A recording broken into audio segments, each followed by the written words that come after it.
Hey everyone, welcome in to the CLT, and I'm Tiffany Blackmon, your host and reporter for Charlotte's Major League Soccer team. And I'm so appreciative of the guests that we have here with us today. Billy Grant, also known as Billy the Bee. Billy, thank you so much for joining me today. You know, I'm again appreciative of you being able to join us during this time where there's this fight now going on against racism and to stop systemic oppression that we have that was ignited by the murder of George Floyd, and it's going on here in the US, but it's also going on globally around the world, and we can see it going on in your own backyard in the UK. Billy, how have the protests there resonated with you? I mean, they've resonated. I want to say also, thanks very much for inviting me on. I'm very pleased to be a guest to you guys as well, man. And really good luck with your MLS program, hopefully for next year. But, just coming back to, to the protests that have been happening here, obviously it's resonated around the world.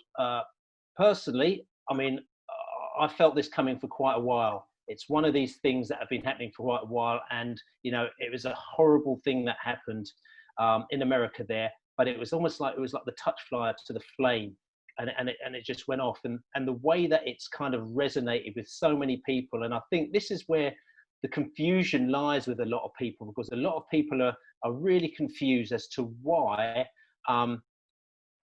British people are demonstrating about something that happened in America.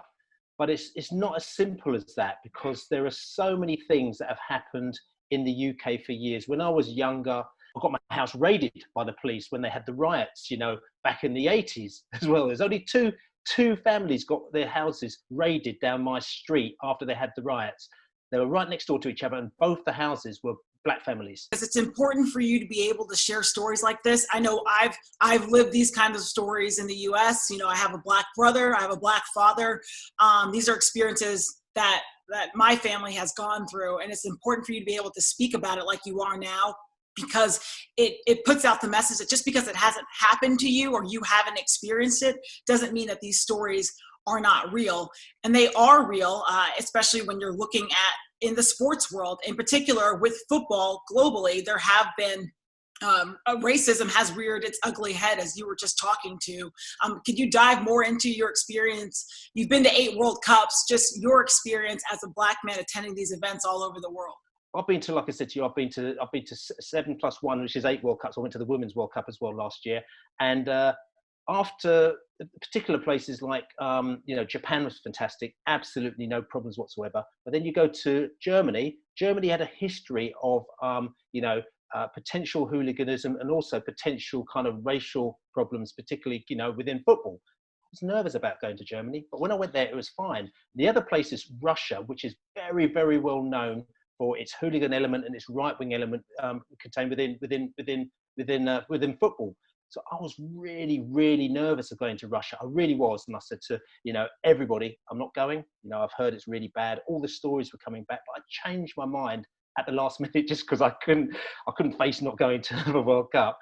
When you're seeing teams, though, take this message further, where Bundesliga has been back, and you're seeing players kneel, you're seeing officials taking a kneel, and showing a stance of solidarity with what Colin Kaepernick did back in, I believe it was 2016. When you're seeing that happen, then, and when the teams are getting behind it there in that experience, how is that impacting fans? Have you been able to see or feel how it's changing? I think this is interesting, because obviously at the moment now, there are no fans in the stadia. So it's a different scenario than if fans were in the stadia. So we're seeing it all on media, seeing it all on television. It's all the media that's driving this. I thought it was actually really quite interesting, because the kneel, even though people knew what it understood, it was very much an American thing. But what's happened is that this year in particular, it's taken over, and it's become very much an international thing.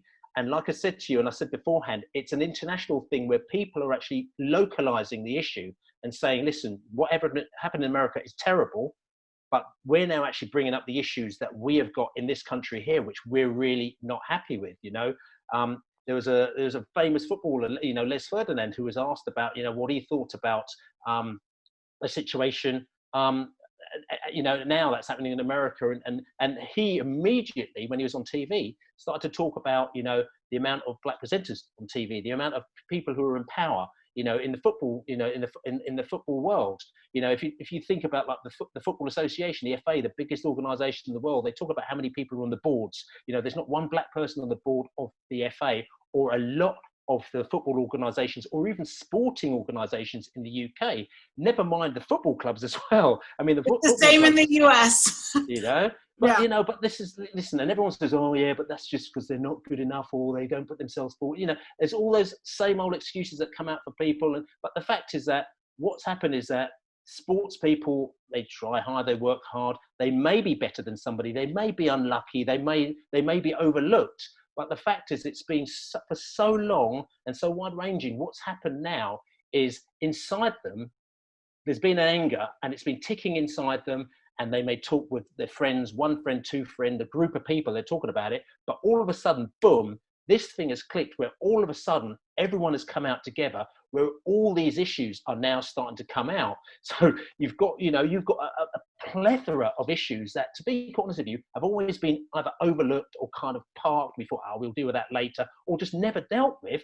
And you see kind of, football, all sorts of organisations are now starting to deal with these things, which technically they should have dealt with years ago. So what happens is, like I said to you, this has been a real catalyst to try and remedy or try and deal with a lot of situations where, to be honest with you, a lot of people have just not dealt with. A lot of organisations, a lot of gatekeepers have not dealt with.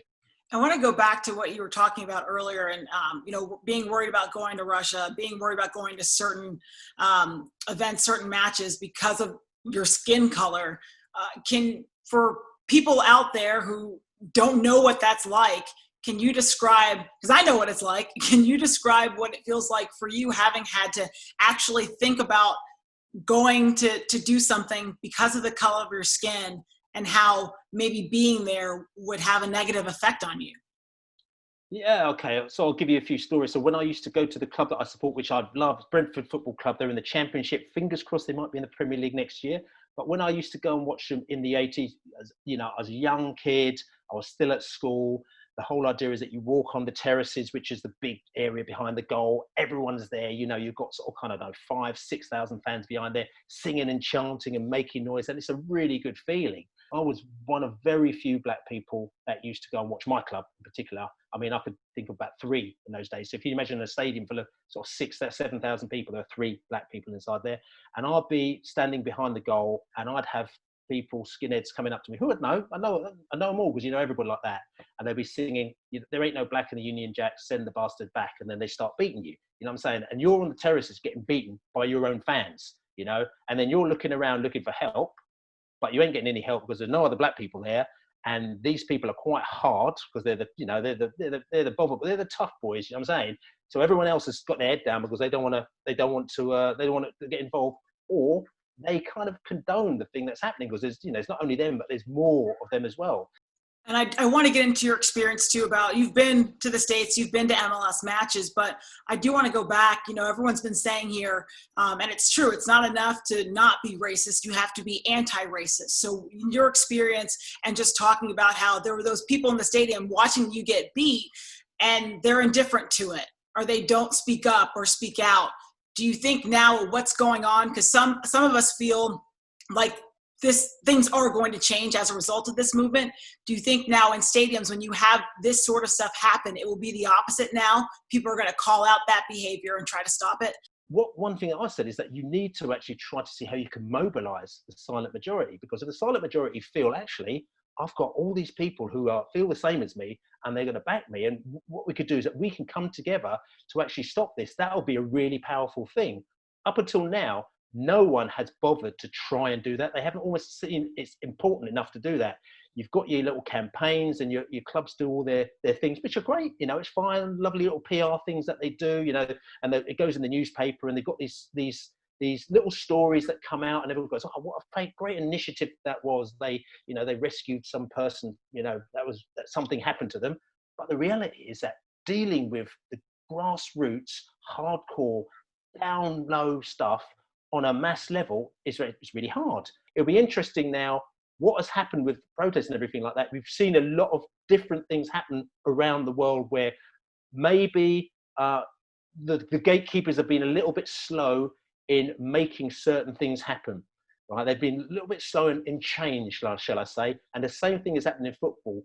Hopefully, now in football, because of what's happened there, it's going to make them a little bit quicker to react and actually change and listen to people, I say like me, but people out there who have been silent and who are sitting down there and don't really want to threaten and deal with these characters at all. I do want to ask you, in the sake of time too, before we have to let you go, Billy, because you've been fantastic. It's just when you look at what we're trying to build here in Charlotte with this team, what's the best way for fans to get behind this team, but also just stress the importance and what we were talking about earlier too, just having a good, inclusive atmosphere and hopefully having that affect the community as a whole?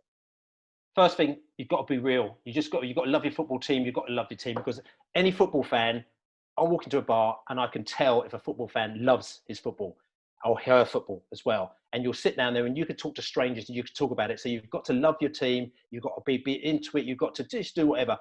In the UK, you go to matches.